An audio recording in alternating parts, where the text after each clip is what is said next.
Hello welcome back to LL kitchen. Stove వెలిగించకుండా మంచి రుచికరమైన బ్రేక్ఫాస్ట్ని ఎలా తయారు చేసుకుందాం చూద్దామా.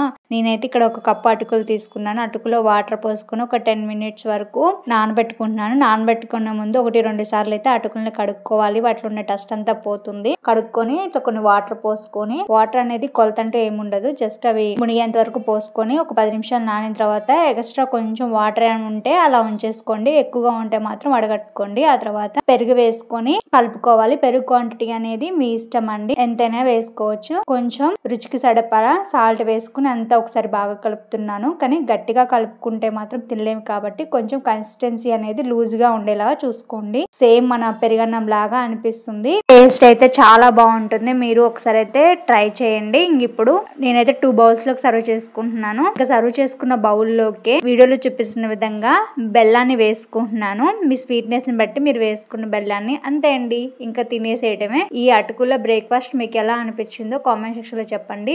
డెఫినెట్ గా ట్రై చేయండి. టేస్ట్ అయితే next level. Subscribe to my channel.